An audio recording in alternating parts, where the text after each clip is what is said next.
Ihr kennt Mallorca nur wegen Ballermann, Bierkönig, billigem Sangria. In diesem Video geht es um viel mehr. Klar, wir gucken uns die Playa de Palma an, aber ich zeige euch, warum Palma so eine geile Stadt ist und dass die Insel viel, viel mehr zu bieten hat und richtig geile Strände außerhalb hat. Bleibt dran. Denn ich bin Mike, Food-Connoisseur, Geschichtsfreak und Reiseliebhaber. Und in diesem Zweiteiler zeige ich euch alles, was ich in 4 Tagen auf Mallorca erlebt habe. Von romantischen Altstädten, atemberaubenden Stränden mit Karibik-Feeling, einer wilden Zugfahrt durch die Geschichte Palmas und dem geilsten Essen der Insel.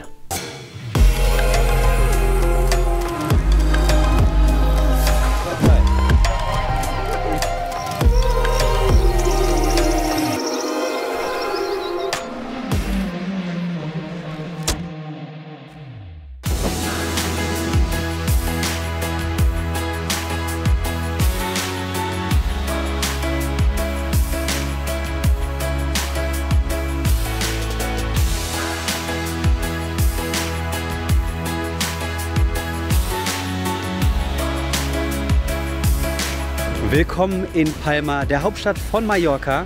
Ich werde euch so viel zeigen. Die Innenstadt ist übelst geil. Hier gibt es so viele historische Gebäude und die Insel hat so eine geile Geschichte. Bevor wir aber mit dem Video richtig anfangen, ich habe echt Hunger. Ich suche mir mal was zu frühstücken. Mike aus dem Off, willst du nicht ein paar Infos über Mallorca geben und was wir in diesem Video so machen? So grob zumindest? Von Donnerstags bis Sonntags sind wir auf der beliebten Urlaubsinsel Mallorca. Natürlich schauen wir uns auch den Ballermann an. Oh mein Gott, hier gibt's Grillmeister.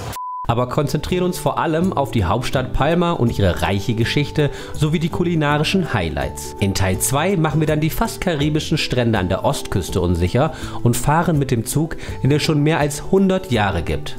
So, jetzt aber zu dir, Mike. Wie sieht's aus? Wir haben einen Frühstücksplatz gefunden. Wir sind im Rose Velvet Brunch and Coffee.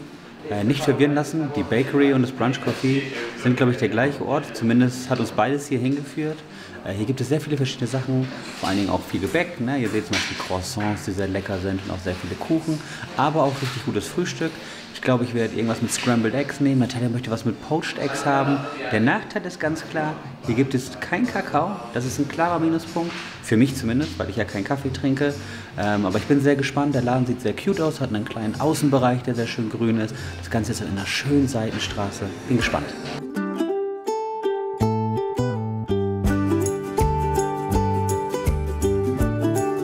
So, hier gibt es 3 verschiedene Sachen.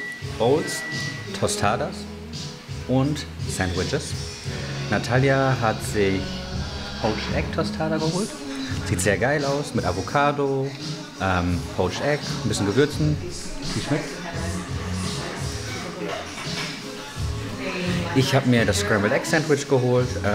Super puristisch, ne? Es gibt hier Scrambled Eggs, Cheddar, ein schönes Brioche-Bun und leichte eingelegte Zwiebeln, die so eine süßliche Note mitgeben, aber nicht zu viel. Echt lecker. So, dann können wir jetzt aber, auch ohne Kakao, endlich die Altstadt unsicher machen.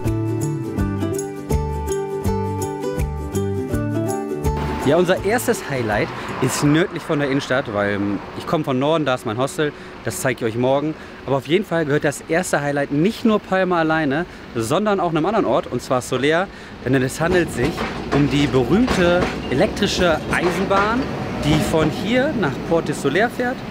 Die wurde 1911 geplant, gilt als Orange Express oder Roter Blitz, ist von außen komplett aus Holz. Und werden wir definitiv im zweiten Video uns genauer anschauen, wenn wir die Reise an die Westküste antreten. Was ich an der Altstadt von Mallorca so mag, ist dieser Mix aus relativ neuen Gebäuden, dann super alten Gebäuden und auch die Restaurants und auch teilweise Boutiquen, die richtig modern in diese alten Gebäude reingebaut wurden. Passt komplett zu Mallorca, weil, wie ich schon im Intro gesagt habe, hat die Insel eine super lange Geschichte. Ist einfach nicht nur Ballermann und irgendwie das 17. Bundesland, sondern hat viel mehr zu bieten. Schon 123 vor Christus, glaube ich, von den Römern eingenommen und schon vorher gab es hier Stämme. Dann kam das Kalifat Cordoba, also war es eine Zeit lang auch arabisch hier. Das sieht man auch teilweise noch in den Gebäuden und auch im Schloss, das ich euch später zeigen werde, beziehungsweise im Royal Palace. Diese ganzen Balkone, die auch irgendwie an Barcelona erinnern. Auf jeden Fall gibt es hier super viel zu sehen. Die Altstadt ist echt groß. Hier gibt es super viele verwinkelte Gassen. Aber bevor wir uns die genauer anschauen, wollte ich euch erstmal noch einen Markt zeigen, denn der ist hier ganz in der Nähe. Denn wir sind hier am Mercado del Olivar. Das ist einer der größten Indoor-Märkte Europas, soll es sein. Wie anders zu erwarten, gibt es hier natürlich auch viel Fisch. Ich meine, wir sind eine Insel mitten im Mittelmeer. Aber hier soll es auch viel Obst und Gemüse geben. Das schauen wir uns mal genauer an.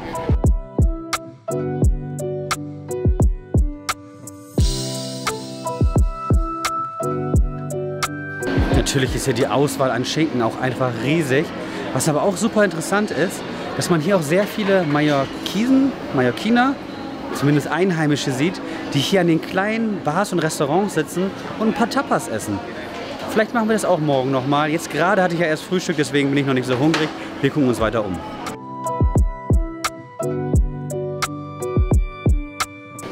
Kroketten, Tortillas, Jamón, Bohnen und vieles mehr. Das sind echt original spanische Tapas.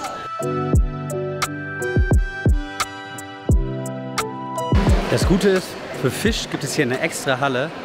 Wenn ihr also wirklich Fisch essen wollt, könnt ihr einfach nur in diese eine Halle. Hier riecht es natürlich auch extrem nach Fisch. Ich bin nicht so der riesige Fischfan, aber ich muss sagen, die Auswahl ist echt groß und das ist echt krass.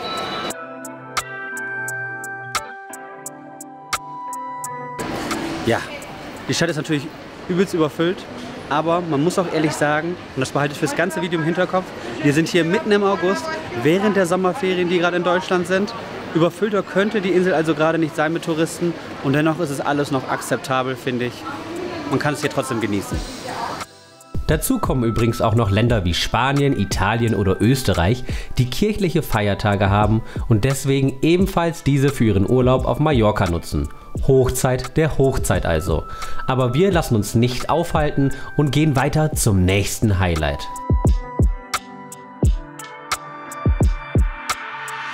Wir sind am Plaza Mayor.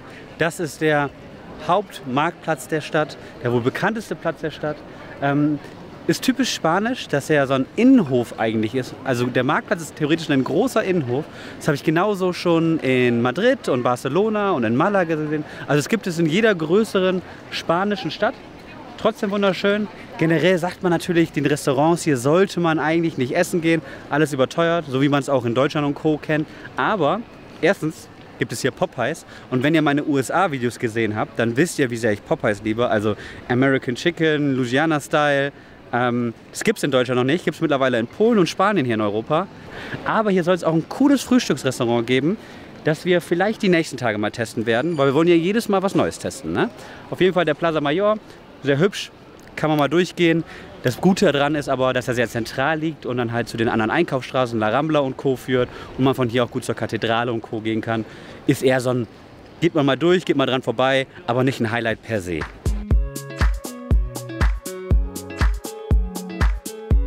Man muss aber auch sagen, es ist krass, wie viele kleine Seitenstraßen hier nicht nur mit Menschen überfüllt sind, sondern auch mit Läden. Die Stadt floriert richtig. Überall sind Läden, überall was anderes zu sehen. Palma ist eben nicht nur Tourismus, sondern am Ende eine spanische Metropole mit vielen kulturellen Highlights.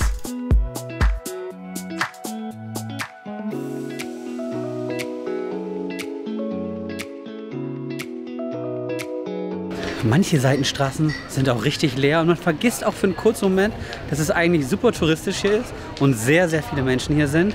Und dann findet man diese richtig kleinen, süßen Tapas-Bars, wo es Bocadillos, Tortillas und alles Mögliche gibt. Sieht alles sehr lecker aus. Einige davon sind sogar gefühlt berühmt und da stehen die Leute richtig Schlange. Aber meiner Meinung nach kann man auch überall anders hingehen, denn Tapas gibt es hier echt wie Sand am Meer und ich glaube, die sind alle geil.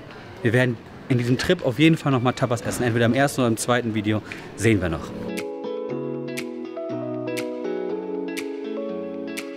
Ich bin jetzt am Rathausplatz. Sehr schön.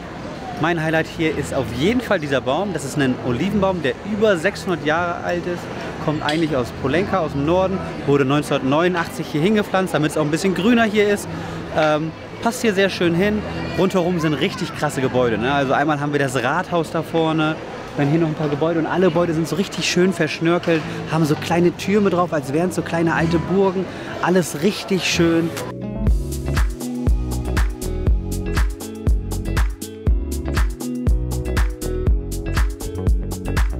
So, hier sind wir wieder da, wo wir ganz am Anfang waren, und zwar im Herzen der Stadt. Denn hinter mir ist wohl das bekannteste Gebäude der Stadt, und zwar die Kathedrale, der Bischofssitz. Und auf der anderen Seite sieht man noch den Royal Palace, also den Palast, wo die Könige Spaniens zum Teil auch residierten, wenn sie hingekommen sind. Das ist nämlich ein Alcázar. Das kommt aus dem Arabischen und bedeutet so viel wie ein befestigtes Schloss. Normalerweise sind Schlösser ja eben nicht so befestigt, als wären es Burgen. Gerade im spanischen Raum, also im Raum des ehemaligen Kalifat Cordoba, sieht man aber immer wieder diese Schlösser, die befestigt sind. Und das ist eben auch eins davon. Oft vergisst man eben, dass nicht nur Städte wie Cordoba oder Malaga in arabischem Besitz waren, sondern auch Inseln wie Mallorca, auch wenn sie mittlerweile vor katholischen Gebäuden nur so strotzen. Das ist die Kathedrale, die wurde vom König von Aragon, glaube ich, auf einer alten Moschee gebaut, gerade nach der Reconquista, also nachdem Spanien Mallorca wieder eingenommen hat. Wurden obviously einige katholische Kirchenhäuser hier gebaut, um eben zu zeigen, dass es eben nicht mehr Teil des Kalifats, sondern Teil des katholischen und sehr erzkatholischen Königreichs Spaniens, beziehungsweise Aragons am Anfang noch. Ist eine der, ich würde sagen, imposantesten Kathedralen, die ich kenne. Wurde, glaube ich, 1200 irgendwas schon der Grundstein gelegt, aber erst im 20. Jahrhundert wurde die ganze Fassade erst komplett fertig gebaut. Also der Innenteil war natürlich schon eher fertig, aber weil es so detailreich ist, hat es ewig gedauert. Erinnert so ein bisschen an Köln oder auch die Sagrada Familia in Barcelona, die ja auch ewig lange gebraucht haben, bis sie wirklich final fertig waren. Beziehungsweise in Barcelona ist sie ja noch nicht mal fertig. Und um die Instandhaltung zu finanzieren, kostet der Eintritt 9 Euro. Etwas billiger hingegen der Eintritt in den Palast Almudaina mit 7 Euro. Aber auch von außen kann man sich das alles in Ruhe anschauen. Hinter mir sieht man das Schloss Almudaina richtig gut. Hat übelst den arabischen Stil, ne? Mit diesen ganzen Bögen und so und diesen riesigen Mauern. Richtig geil. Das ist ein richtiges Alcázar.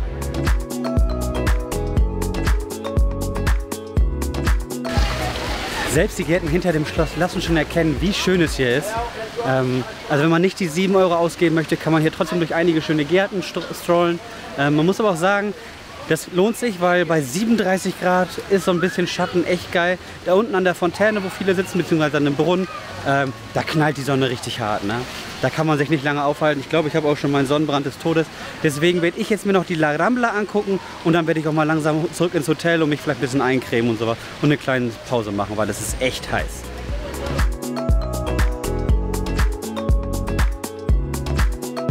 Das ist doch etwas Erholung. Ich bin jetzt auf der La Rambla und wie auch in Barcelona, liegt wahrscheinlich am Namen, also Rambla, ist das hier eine richtig wunderschöne Allee mit so einem richtig geilen Mittelstreifen und überall diese Bäume spenden sehr viel Schatten.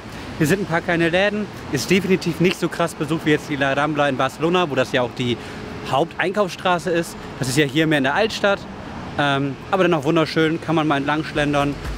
Bei 37 Grad im Schatten freut man sich über jeden Baum, der einen vor dem nächsten Sonnenbrand schützt. Abkühlung helfen da Cafés wie Arabay Flagship Store, der echt eine riesige Auswahl an Kaffeesorten hat, aber auch... Ihr seht, ich bin komplett rot. Ich habe mir einen Milchshake zur Abkühlung geholt. Und nach dem Milchshake mache ich eine kleine Pause und dann geht's an die Playa del Palma.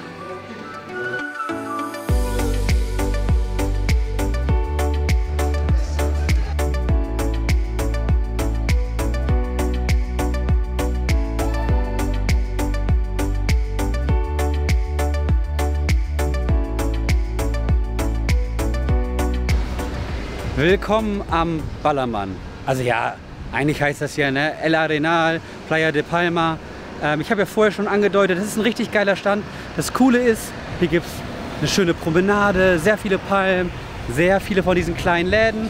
Und auf der anderen Seite ist der Strand. Hier kann man sehr schön entlang gehen. Gerade jetzt wie spät ist es? 4 Uhr, halb 5. Sind die Leute entweder am Strand oder in Restaurants, also ist die Promenade nicht zu voll, aber gerade gegen Abend füllt sich das dann mit den ganzen 17-, 18-jährigen Deutschen, die einfach nur picheln wollen, vor allen Dingen am Ballermann 6, weil da sind Bierkönig, Megapark und Co. Zeige ich euch alles. Ich weiß, eigentlich wollten wir euch nur Kultur zeigen, aber ich denke, man muss auch mal das Kontrastprogramm zeigen. Und einmal so einen Nachmittag hier verbringen, ist ja auch nicht schlecht, ne? Ist ja immerhin schönes Wetter und der Strand ist wirklich schön.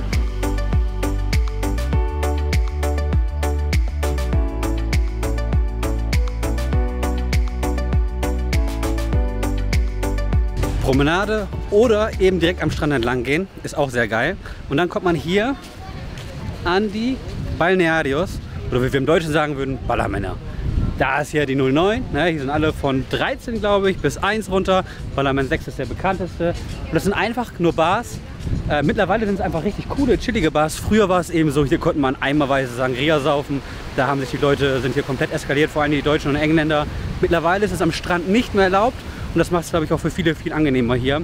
Aber saufen tun hier trotzdem einige noch wie sonst was, weil allein schon im Bus vorhin waren wir so viele Jugendliche, also so 20-Jährige, die nur an den Ballermann gedacht haben und sich schon abgesprochen haben, ob sie dann nachher im Bierkönig oder im Megapark gehen. Naja. Dabei ist die Antwort doch ganz klar. Überall, wo es Sangria gibt, oder? Kleiner Scherz. Dazu kommen wir später. Erstmal noch weiter umschauen. Hinter mir das Oberbayern, vor mir der Megapark. Um 17 Uhr ist noch nicht viel los, aber ich wollte es euch trotzdem mal zeigen. Einfach wild wie in einer anderen Welt. Heute Abend treten hier die Atzen auf im Bierkönig, also hier der Megapark, ne? Richtig schön. Sieht sehr fancy aus. Als ich hier früher als Kind war, sah es noch ganz anders aus. Mittlerweile ist es ja alles so ein bisschen abgeschotteter, weil die ja nicht mehr die Partys mit auf die Straße nehmen sollen. Deswegen ist es alles so ein bisschen mehr clubmäßig als offen, wie früher. Auf jeden Fall heute hier die Atzen und im Bierkönig Mia Julia. Das ist eine Welt, die für mich echt fremd ist. Und das ist erst der Anfang. Denn das wirkliche Bier-Epizentrum ist die Schinkenstraße, in der es deutscher nicht sein könnte. Wir sind jetzt an dieser berühmten Schinkenstraße. Ich dachte, ich gucke mir das mal an. Hier ist der Bierkönig, weltberühmt, der spielt gerade Mia Julia. Hier ist Bamboleo, keine Ahnung. Überall hört man nur Schlagermusik. Oh mein Gott. Hier gibt es Grillmeister, hier gibt es Kebabs. Das ist ja einfach nur Deutschland in traurig, muss man ehrlich sagen. Überall nur Junggesellenabschiede und einfach nur Betrunkene und das, ja, ist krass. Und wie sieht es kulinarisch aus? Ja, ich habe die Currywurst probiert, ne? Echt nicht gut. Aber wer hätte was anderes erwartet hier? Ich suche mir hier auf jeden Fall nachher was Schönes zu essen. Und dann werden wir hier auf jeden Fall noch Sangria trinken, was Schönes trinken gehen. So ein bisschen die Abendstimmung mitnehmen, aber nicht zu viel. Naja, vielleicht gehen wir später nochmal hier hin. Okay, dazu gleich dann mehr. Erstmal Sangria. Boah, der erste Sangria des Tages. Boah, ist der lecker. Ich hatte lange keinen guten Sangria mehr. Das ist ein richtig schöner Weinsangria mit Früchten drin. Boah, geil. Unterschätzen sollte man aber nicht, dass sich Playa de Palma preislich sehr von der Innenstadt abhebt. Naja, die Preise vom Sangria waren okay. 8,50 € ist jetzt nicht unbedingt billig. Bei 1,5 Liter wären es aber 36 € gewesen. Schon etwas happig. Aber gerade beim Essen wird es hier direkt am Strand etwas teuer. Mal schauen, ob wir was Gutes zu essen finden hier in Playa de Palma. Ich bin ehrlich, ich glaube, hier gibt es kein krasses Restaurant, keinen krassen Geheimtipp. Vielleicht sind das auch meine Vorurteile. Mal schauen, ob wir noch irgendwas Cooles finden. Fürs Abendessen sind wir jetzt im El Patio, das war in der Nähe, hat eine 4,5 Wertung und war bei einigen auch so bei den besten Restaurants. Ist ein Grillplatz bzw. Barbecue-Restaurant. Ich habe mir die Spare Rib bestellt. Der Außenbereich ist ganz hübsch.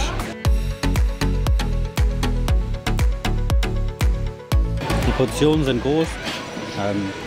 Ist auf jeden Fall, wenn man es mit dem Strand vergleicht, bezahlbarer. Aber ich bin ehrlich, das ist jetzt kein krasses Essen. Ne? Die Spare Ribs sind schon sehr hart. Definitiv keine 4,5.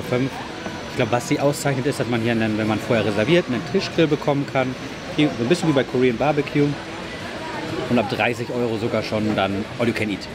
Und ich glaube, gerade für viele Urlaube ist das ein sehr attraktives Angebot. Ansonsten der Salat war okay, glaube ich auch, den Natalia hatte. Und die Spare Ribs, ja, ne, kann man essen. Dann genehmigen wir uns doch lieber ein paar Drinks am Strand. So, den Abend ausklingen lassen. In der Playa de Palma macht natürlich in einer guten, schönen Bar. I have strawberry frozen margarita.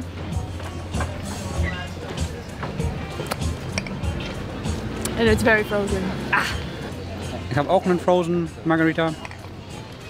Und mittlerweile ist es echt angenehm. Also tagsüber war es richtig heiß und da war Natalia auch schon richtig fertig. Aber mittlerweile der Wind, der Sonnenuntergang, richtig geil. Wir genießen den Abend und morgen früh habe ich die nächsten Highlights für euch. Scheiß auf morgen. Zeig uns doch lieber noch ein paar Highlights vom Ballermann.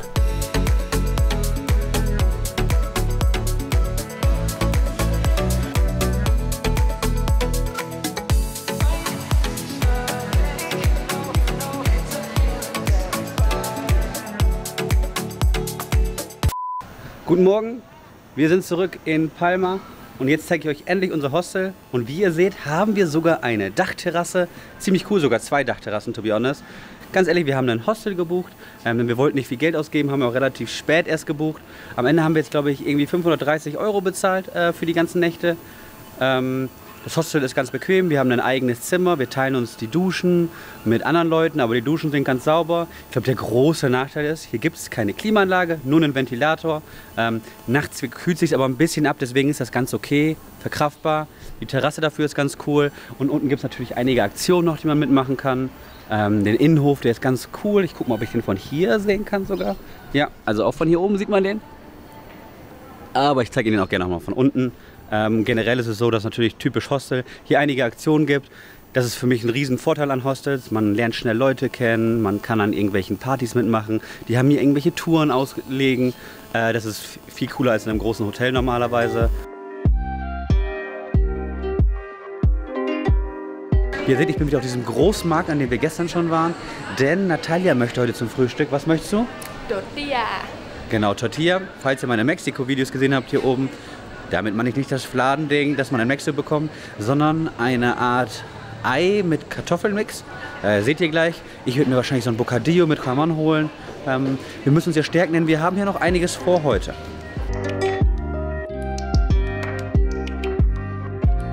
Wir sind bei Bar Petit. Das ist ein Laden in der Ecke bei dem Mercado. Wir sind hier hingegangen, weil hier die ganzen Locals hingehen. Und ich glaube, das ist einer der wenigen Läden, die hier auch Bocadillos anbieten und so ein bisschen selber machen. Man kann hier natürlich auch Tapas essen. Natalia kriegt hier Tortillas, die zeige ich euch gleich mal, damit ihr mal seht, wie die aussehen. Und ich ein Bocadillo con Jamón Serrano. Bin gespannt.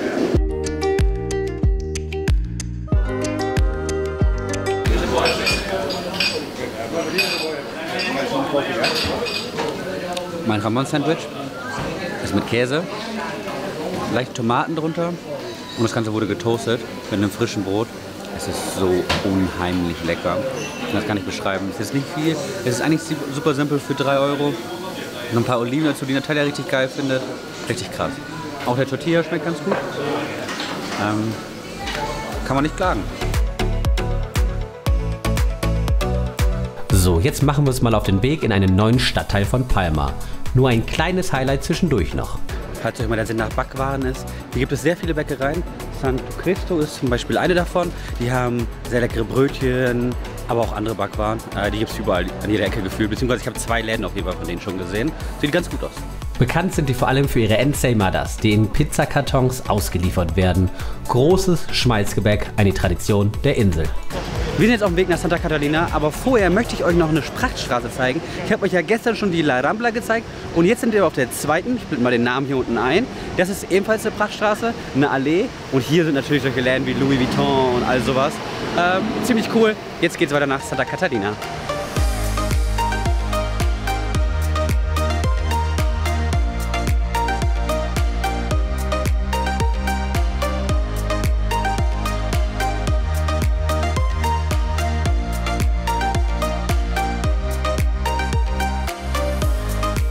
Auf dem Weg nach Santa Catalina muss man durch enge Seitenstraßen gehen und hier gibt es alles von Architekten über Galerien und Co. Ein bisschen fancier als das, was man vor allen Dingen am Ballermann gesehen hat. Wir sind bei Azúcar, das ist hier auf dem Weg nach Santa Catalina, direkt an der Kirche. Die Kirche von innen übrigens wunderschön, guckt euch die mal an. Hier habe ich mir einen Shake und mal gucken, wie der schmeckt. Wir sind gut bei der Hitze. Echt ein geiler Shake. Nicht zu vergleichen mit denen in Amerika, aber definitiv mehr Eis als Milchgetränk, was man sonst eher selten bekommt. Erleichtert auf jeden Fall den Weg durch die Sonne. Das Herzstück von Santa Catalina, und da gehen wir als erstes hin, das ist der Markt. Drumherum sind viele Cafés. Mal schauen, was der Markt hier kann. Das ist ein cuter Markt, nicht zu vergleichen natürlich mit dem in der Innenstadt. Aber hier gibt es sehr frische Sachen, sehr frische Tapas, sehr frische Antipasti. Von die Oliven sehen geil aus, aber auch Datteln, Muffins für 1 €, anderes Gebäck, Weine, frisches Fleisch und. Hier gibt es auf jeden Fall einiges zu sehen. Weiter geht es dann in Richtung Hafen, wo wir definitiv den Großstadt-Flair verlieren und in die alten kleinen Gassen kommen. Wir sind jetzt in einem Park, der Gambins heißt. Hinter uns ist so eine alte Mühle. Na, da ist er. Die leicht kaputt ist. Hat so ein bisschen Lost Place Vibe, aber das Coole ist, dass man hier auch einen richtig krassen Ausblick auf den Hafen hat. Richtig cool. Im Hintergrund sieht man sogar eine Burg da oben noch. Ich bin ehrlich, Palma hat krass viel zu bieten. Santa Catalina hat sehr viel zu bieten. Playa de Palma, naja, war so, kann man mal gemacht haben. Muss man vielleicht mal einmal gesehen haben, um das auch selbst einschätzen zu können. Aber auf jeden Fall, Mallorca ist richtig krass. Ja, deswegen würde ich sagen, wir beenden hier Teil 1. Santa Catalina, nochmal ein richtig krasses Highlight. Gönnt euch das auf jeden Fall. War ein altes Fischerdorf, wurde sehr lange vernachlässigt und dann mit einmal wiederentdeckt und hat jetzt so ein bisschen einen coolen, hippen Vibe. Das war's für dieses Video. Denkt dran, Like, Subscribe, schreibt gerne in die Kommentare, wo ich sonst noch mal reinreisen sollte. Und ganz ehrlich, Mike aus dem Off, willst du übernehmen und sagen, was in Teil 2 passiert? Denn ich sag euch, es gibt noch ein paar richtig krasse Highlights, die ihr nicht verpassen solltet. Adios. Denn in Teil 2 unseres Vlogs nehmen wir die jahrhundertealte Bahn nach Sóller und schauen uns eine der schönsten Buchten der Westküste an. Es gibt natürlich auch noch mehr zu essen, Tapas und argentinisch und zu guter Letzt zeige ich euch diese Strände und gebe ab in die Highlights. Haut da rein!